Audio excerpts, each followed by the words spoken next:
प्यारे बच्चों, कैसे हो आप सभी।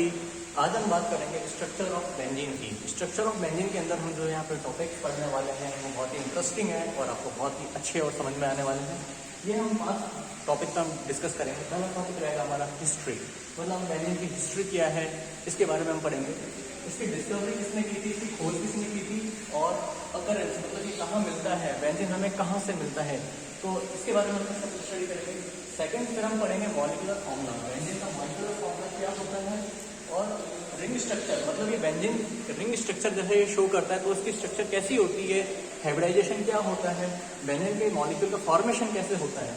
इसके बाद हम पढ़ेंगे थर्ड स्टेबिलिटी के बारे में। स्टेबिलिटी, क्या ये मॉलिक्यूल स्टेबल है, क्या ये मॉलिक्यूल हमें अगर हम इसके सिंथेसिस करें तो क्या ये मॉलिक्यूल एनवायरनमेंट में एग्जिस्ट करेगा या नहीं करेगा। इसके बाद हम बात करेंगे बॉन्ड लेंथ की, यानी कि जब हम हाइब्रिडाइजेशन की बात करेंगे तो वहाँ पे जैसे कार्बन और हाइड्रोजन के यहाँ पे दो बेसिक जो एटम्स हैं वो किस तरह से मर्ज होंगे, किस तरह से आपस में हाइब्रिडाइज होते रहेंगे, और उनके बीच में क्या बॉन्ड लेंथ होंगे, मतलब कार्बन और हाइड्रोजन के बीच में, कार्बन कार्बन के बीच में क्या बॉन्ड की जो लेंथ होगी वो कितनी होगी, तो यहाँ पे हम डिस्कस करेंगे। फिर हम बात करेंगे रेजोनेंस स्ट्रक्चर्स की। तो बेंजीन है क्या ये किस प्रकार का, किस तरह का कंपाउंड है और ये किस तरह की स्ट्रक्चर शो करता है, मतलब ये रेजोनेंस शो करता है क्या, रेजोनेंस क्या होता है, इसके बारे में हम डिस्कस करेंगे। फिर हम बात करेंगे मॉलिक्यूलर ऑर्बिटल पिक्चर की। मॉलिक्यूलर ऑर्बिटल पिक्चर मतलब मॉलिक्यूलर ऑर्बिटल एक थ्योरी है, एमओटी जिसको कहा जाता है, मॉलिक्यूलर ऑर्बिटल थ्योरी। इस थ्योरी के अकॉर्डिंगली कि बेंजीन का जो मॉलिक्यूल है उसकी कैसा स्ट्रक्चर शो करेगा वो हम यहाँ पे इसकी पिक्चर से हम क्लियर करेंगे। फिर हम बात करेंगे लास्ट एरोमेटिसिटी की। एरोमेटिसिटी इसके अंदर एक रूल आता है, बहुत ही इंपॉर्टेंट रूल है वो, जिसको कहते हैं हकल रूल। तो ये हकल रूल क्या होता है और ये बेंजीन मॉलिक्यूल क्या इस रूल को फॉलो करेगा या नहीं करेगा, ये भी हम यहाँ पे डिस्कस करेंगे। ठीक है, तो यहाँ पे हम बात करने वाले हैं सबसे पहले हिस्ट्री की, बेंजीन का जो मॉलिक्यूल है उसकी हिस्ट्री क्या है, इसकी डिस्कवरी किसने की थी। इसकी डिस्कवरी की थी सबसे पहले हम बात करेंगे डिस्कवरी बेंजीन की किसने की थी, माइकल फैराडे ने। माइकल फैराडे इन 1825। माइकल फैराडे ने सबसे पहले बेंजीन को आइसोलेट किया था। बेंजीन को सबसे पहले किसने आइसोलेट किया था, माइकल फैराडे ने आइसोलेट किया था। कब किया था, 1825 में आइसोलेट किया था। और बेसिकली जो बेंजीन है, बेंजीन इसका नाम, इसका जो फॉर्मूला है वो हमेशा याद रखना, ये कार्बन और हाइड्रोजन के एटम से मिलकर बना होता है और इसका फॉर्मूला होता है C6H6। C6H6 is called benzene. ये मैं इसका एक सिंपल आपको एक मॉलिक्यूलर फॉर्मूला बता रहा हूँ। C6H6 का फॉर्मूला ऑफ बेंजीन। अकरेंसी कहाँ पे मिलता है बेंजीन, हमें कहाँ से मिलता है, बेंजीन हमें मिलता है पेट्रोकेमिकल से, पेट्रोलियम क्रूड ऑयल से हमें बेंजीन मिलता है। ठीक है, इसका एप्लीकेशन कहाँ पर है, बेंजीन हमें कहाँ भी यूज करना चाहिए, पॉलीमर इंडस्ट्री में, पेट्रोकेमिकल इंडस्ट्रीज में, है ना, पेट्रोलियम वगैरह के अंदर जब ये फ्रैक्शन डिस्टिलेशन करते हैं तो वहाँ से हमें बेंजीन हमें मिलता है। और इसके बहुत सारे इंडस्ट्रियल एप्लीकेशंस भी हैं जो हम यहाँ पे बात करेंगे। हम बात करेंगे मॉलिक्यूलर फॉर्मूला की, जो आपको बताया C6H6 है। ठीक है, C6H6 क्या है, मॉलिक्यूलर फॉर्मूला है बेंजीन का, और ये रिंग स्ट्रक्चर शो करता है। रिंग स्ट्रक्चर क्या होती है मैं आपको बताता हूँ, पहले मैं अभी से बता देता हूँ आपको। रिंग स्ट्रक्चर क्या होती है, C6H6 मतलब कार्बन कितने 6 और हाइड्रोजन कितने 6। ठीक है, तो जो बेंजीन का जो फॉर्मूला होगा वो किस तरह से होगा, C6H6। यहाँ पे ये जो आपको जॉइंट्स नजर आ रहे हैं ये कार्बन एटम्स हैं, ये कार्बन एटम्स है। ठीक है, और इन कार्बन एटम्स के ऊपर एक हाइड्रोजन जुड़ा हुआ है, तो ये हाइड्रोजन का एटम जुड़ा हुआ है। तो ये फॉर्मूला किसका हो गया, ये हो गया C6H6 क्या है, यानी कि बेंजीन का। बेंजीन का ही फॉर्मूला है C6H6। ठीक है, अब यहाँ पे आप देखें क्या ये जो C6H6 इसमें रेजोनेंस होगा, हाँ बिल्कुल रेजोनेंस होगा क्योंकि एक एक्वली स्ट्रक्चर है। ठीक है, ये जो डबल बॉन्ड है इस तरह से आप यहाँ पे बना सकते हैं इसको।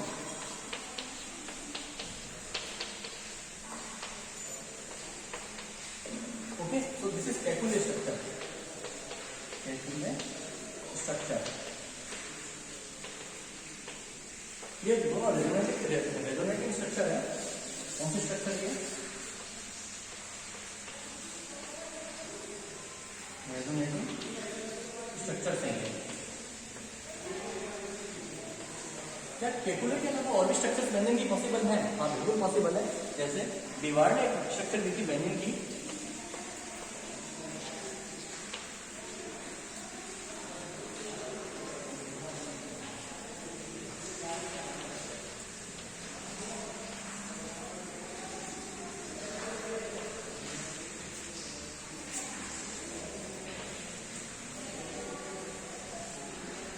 तीनों स्ट्रक्चर क्या कहलाती हैं? ये दीवार स्ट्रक्चर्स कहलाती हैं। क्या कहलाती हैं? दीवार स्ट्रक्चर। दीवार स्ट्रक्चर, दीवार स्ट्रक्चर है ये तीनों, और ये भी तीनों आप देख सकते हैं कि रेजोनेंस में है, रेजोनेटिंग स्ट्रक्चर हैं ये तीनों, रेजोनेटिंग स्ट्रक्चर हैं। इस तरह से कैलकुलेट स्ट्रक्चर भी है बेंजीन की, और दीवार स्ट्रक्चर्स भी है। कैलकुलेट स्ट्रक्चर और दीवार स्ट्रक्चर्स के अलावा और भी बेंजीन की स्ट्रक्चर्स पॉसिबल हो सकती हैं। वो कौन कौन सी होंगी? जैसे स्ट्रक्चर और बताऊंगा मैं आपको।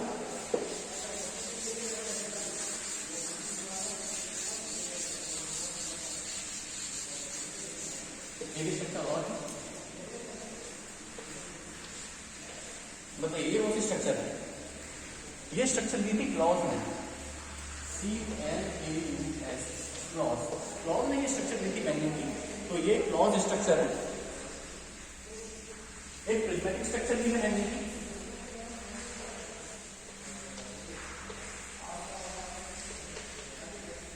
This is Landsberg structure.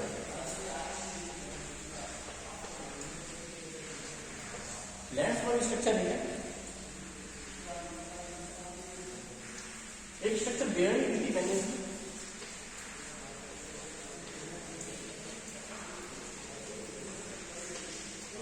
This is Bayer structure, this is Bayer structure. और भी बेंजीन की स्ट्रक्चर पॉसिबल है।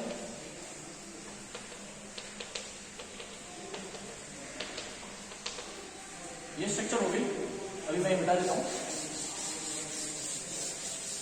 क्योंकि आपको समझ में तो आई क्या होगा कि हम किस बारे में बात कर रहे हैं। ये स्ट्रक्चर, इसी तरह एक स्ट्रक्चर और है,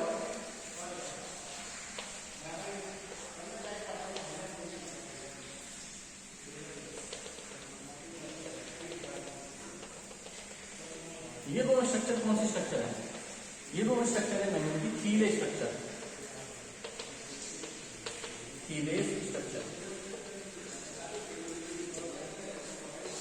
तो आप देख सकते हैं कि बेंजीन की कितनी सारी स्ट्रक्चर्स पॉसिबल हैं। जैसे हमने बताया कैलकुलेट स्ट्रक्चर, दीवार स्ट्रक्चर, क्लॉज स्ट्रक्चर, लैंड्सबर्ग, बेयर, थीले, इतनी सारी स्ट्रक्चर्स बेंजीन की पॉसिबल हैं। ओके, तो ये सब स्ट्रक्चर्स हैं बेंजीन की रेजोनेंस स्ट्रक्चर्स। अब हम बात करेंगे स्टेबिलिटी की। Stability,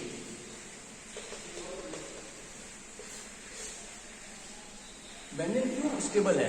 due to low heat of hydrogenation, due to low heat of hydrogenation benzene molecule is stable. अब ये हीट ऑफ हाइड्रोजनेशन क्या होता है? Due to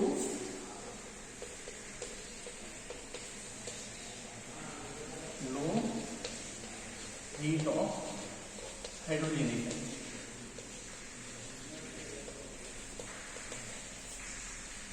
due to lower heat of hydrogenation benzene is stable. Benzene stable है because of low heat of hydrogenation. अब basically heat of hydrogenation क्या होता है? What is heat of hydrogenation? What is heat of hydrogenation?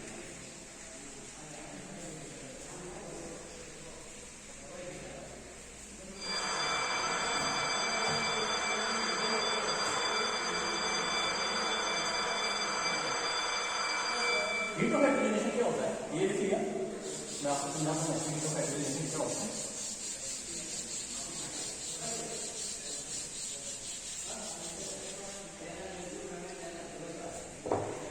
Heat of hydrogenation. Heat of hydrogenation is the quantity of heat evolved when 1 mole of quantity of heat evolved when 1 mole of unsaturated hydrocarbon becomes saturated. या हम ये भी कह सकते हैं heat of hydrogenation is the quantity of heat evolved when 1 mole of unsaturated hydrocarbon become hydrogenated.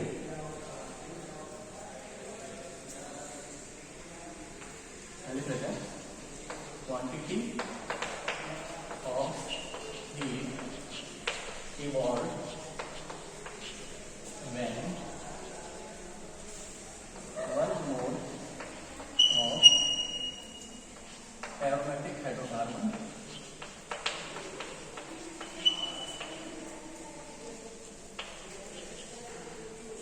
is hydrogenation.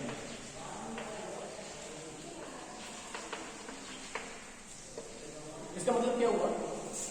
इसका मतलब ये हुआ, ये जो बेंजीन है, अगर मैं इसका 1 मोल लूँ, 1 मोल बेंजीन, इसका मेरे को हाइड्रोजनेशन करना है। हाइड्रोजनेशन करना है मतलब 3H2, तो ये क्या बन जाएगा आपका साइक्लोहेक्सेन। साइक्लोहेक्सेन। और जितनी हीट इवॉल्व होगी,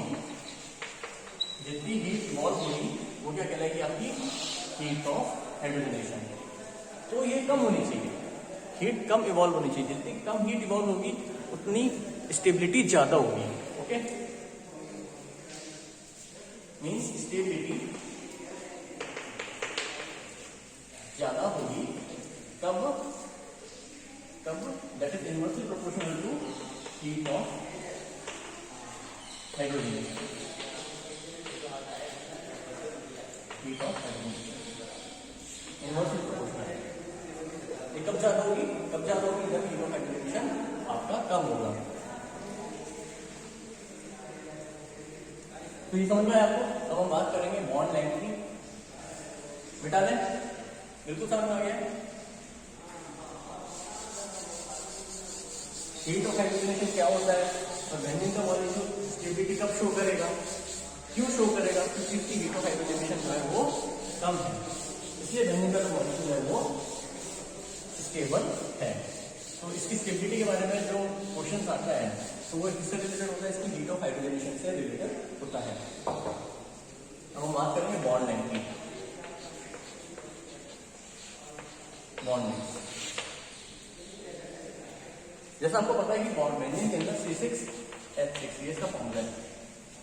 carbon carbon single bond, carbon carbon single bond है, इसकी जो बॉन्ड लेंथ कितनी होगी?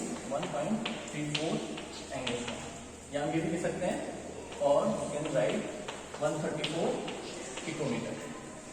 पिकोमीटर। अगर मैं बात करूं कार्बन कार्बन डबल बॉन्ड की, कार्बन कार्बन डबल बॉन्ड की, तो ये है 1.54 एंगस्ट्रॉम और यू कैन राइट 154 पिकोमीटर। लेकिन बेंजीन के अंदर अगर आप देखें, बेंजीन का मॉलिक्यूल का स्ट्रक्चर अगर आप देखें तो यहाँ पे सिंगल बॉन्ड भी है, ये सिंगल बॉन्ड है, लेकिन अब ये डबल बॉन्ड आ गया, फिर सिंगल बॉन्ड है, फिर डबल बॉन्ड है, फिर सिंगल बॉन्ड है, और सिंगल बॉन्ड है, और ये डबल बॉन्ड है। तो ये जो लेंथ है ये तो होनी चाहिए कितनी? 1.34 एंगस्ट्रॉम, और ये कितनी होनी चाहिए? 1.54 एंगस्ट्रॉम। लेकिन जब हम बात करते हैं रेजोनेंस की, तो ये पाई इलेक्ट्रॉन जो है आपको दिख रहे हैं, ये डीलोकलाइज होते हैं। ये हम आपको एक्सप्लेन अभी करेंगे, ये डीलोकलाइज होते हैं। तो ऐसी तो बेंजीन के जो मॉलिक्यूल है उसमें जो कार्बन कार्बन जो बॉन्ड लेंथ होगी वो कितनी होगी? कार्बन कार्बन बॉन्ड लेंथ होगी ना तो सिंगल बॉन्ड होगा ना वो डबल बॉन्ड होगा, पार्शियली डबल बॉन्डेड होगा, जिसकी बॉन्ड लेंथ होगी 1.39 एंगस्ट्रॉम। या हम ये लिख सकते हैं 139 picometer. Carbon hydrogen bond length कितनी होगी? 1.10 एंगस्ट्रॉम। यहाँ ये भी लिख सकते हैं 110 पिकोमीटर। तो कुल मिलाकर ये बेंजीन के मॉलिक्यूल के अंदर जो बॉन्ड लेंथ है उसके बारे में हमने यहाँ पे आपको पैरामीटर दे दिया है, ठीक है। और ये डेटा में कहाँ से मिला? This data we obtain by X-ray diffraction method, by X-ray diffraction studies. ये डेटा में कहाँ से मिला? ये सारा डेटा में मिला X-ray diffraction studies. By X-ray diffraction study, we obtain this data. This is very important data. This is generally asked in many competition exams.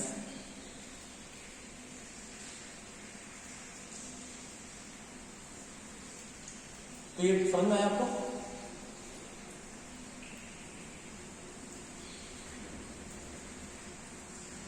चलिए आगे करते हैं। हम बात करेंगे स्टेबिलिटी की बात हमने करी, C6H6 का हम देखेंगे मॉलिक्यूलर ऑर्बिटल स्ट्रक्चर, या बात करते हैं हाइब्रिडाइजेशन की।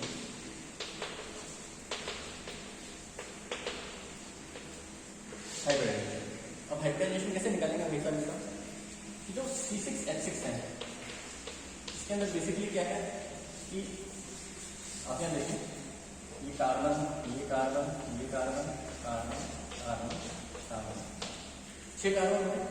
और आप देखें यहाँ पे एक double bond single bond double bond single bond double bond single. ठीक, आपको पता है कि जो डबल बॉन्ड होता है उसको एक सिग्मा होता है पाई होता है ये सिग्मा। और आपको पता है हर एक कार्बन एक हाइड्रोजन जुड़ा है, सिग्मा बॉन्ड से जुड़ा होगा, सिग्मा बॉन्ड से जुड़ा होगा, कोई सिग्मा बॉन्ड से जुड़ा हुआ है। अब देखें ये हर एक कार्बन का अगर आप देखें हर एक कार्बन का देखें तो कुल मिला के sigma sigma sigma 3 sigma 3 sigma 3 sigma का मतलब होता है sp2 मीन्स sp2 हाइब्रिडाइजेशन। यहाँ पे पाई बॉन्ड कितना है 3 पाई बॉन्ड है 3 पाई बॉन्ड 3 पाई बॉन्ड मिटा रहे ये हमने मिटा दिया है। अब देखिए 3 पाई बॉन्ड है और आपको पता है कि each pi bond consist 2 electrons तो यहाँ पे 3 pi electron means 3 pi into 2 6 pi electron.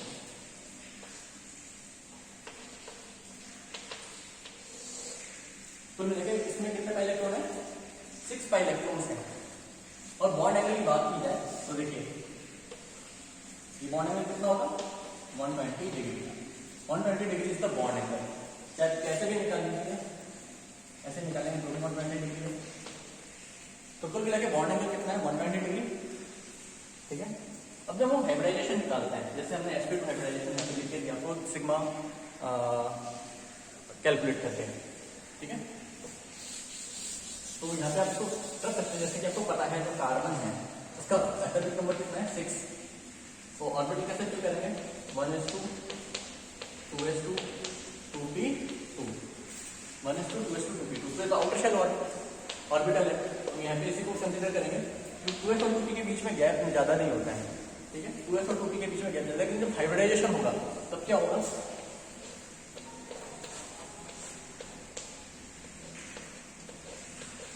एक इलेक्ट्रॉन जो है वो जंप करके p ऑर्बिटल के अंदर चला जाएगा। अब आपको ये पता है कि जो कार्बन है जैसा सपोज ये है 1 2 3 4 5 6 मान लीजिए सेकंड नंबर वाला कार्बन है C2 की बात अगर हम करें C2 तो ये तो आपका हाइड्रोजन के साथ में सिग्मा बॉन्ड बना लेगा। हाइड्रोजन 1s ऑर्बिटल के साथ में क्या बना लेगा ये सिग्मा बॉन्ड। ये दूसरे कार्बन के साथ में मतलब कि C1 के कार्बन के साथ में बना लेगा सिग्मा बॉन्ड। ये वाला जो है ये भी सिग्मा बॉन्ड बना लेगा किसके C3 के कार्बन के साथ में रहेगा एक ये अनपेड इलेक्ट्रॉन। एक अनपेड इलेक्ट्रॉन कहां पर रहेगा आपके p ऑर्बिटल के अंदर रहेगा यानी कि pz ऑर्बिटल में रहेगा। और आपको ये पता है अच्छे से आपको जानकारी है कि जो ऑर्बिटल्स होते हैं जैसे ये आपका x एक्सिस है x तो ये क्या हो गया px। ठीक है, अगर इसकी बात करूं तो ये y एक्सिस है तो ये हो गया py। और एक ऑर्बिटल जो कि इस बोर्ड के बिल्कुल परपेंडिकुलर है बोर्ड के परपेंडिकुलर है ये है z एक्सिस तो कौन सा ऑर्बिटल हुआ pz। तो जो pz है ये इस तरह से है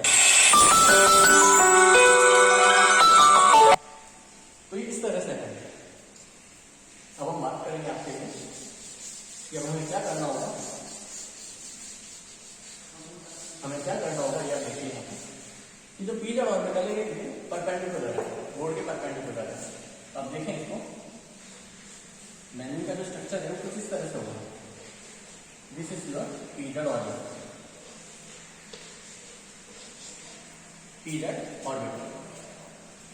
और ये पाई बॉन्ड आपस में बना रहा है ये पाई बॉन्ड बना रहा है।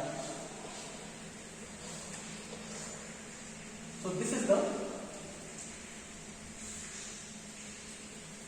perpendicular pz orbitals with respect to the ring। तो ये रिंग है ये प्लेन में है ये आपको समझना आ गया होगा यहाँ पे ये पूरा क्या कहानी है। अब देखिए ये जो रिंग है इस तरह से है ओके और जरूरी नहीं है इसी तरह से जीरोलाइज करना। ऐसे भी डिलोकलाइज कर सकते हैं। तो कुल मिला के ऐसी स्ट्रक्चर होगी रेजोनेटिंग स्ट्रक्चर। रेजोनेटिंग स्ट्रक्चर कैसे स्ट्रक्चर्स होंगी? रेजोनेटिंग स्ट्रक्चर्स होंगी। कुल मिला के अगर हम देखें तो ये जो रिंग है इसके ऊपर एक पाइलेक्ट्रॉन क्लाउड आपको नजर आएगा इस तरह से। एक पाइलेक्ट्रॉन क्लाउड यहाँ ऊपर आपको नजर आएगा रिंग, और ठीक इसी तरह एक रिंग आपको नीचे की तरफ नजर आएगा। ये पाइलेक्ट्रॉन क्लाउड है जो कि इस रिंग के ऊपर भी है और नीचे भी, और जो हाइड्रोजन एटम्स है वो इस तरह से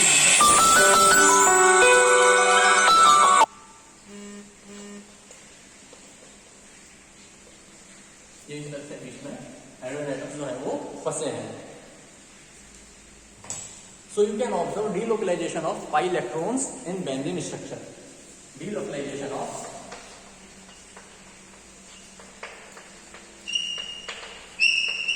pi electrons. Delocalization of pi electrons in benzene structure. तो ये आपको बेंजीन के बारे में मैंने बताया, इसकी हिस्ट्री, डिस्कवरी, अक्रेंस और molecular orbital picture, stability, resonating structures, different structures और डिलोकलाइजेशन, इन सब के बारे में हमने बात की। इसकी एप्लीकेशन के बारे में बात की कि पॉलीमर इंडस्ट्री में और मैनी सिंथेसिस एप्लीकेशंस के अंदर, ड्रग एप्लीकेशंस के अंदर, सिंथेसिस के अंदर इसका काफ़ी ज़्यादा यूज़ किया जाता है। तो आपको कैसा लगा ये वीडियो? और भी हम अच्छे वीडियोज आपके लिए लेते हुए आएंगे। Thank you so much for watching this video.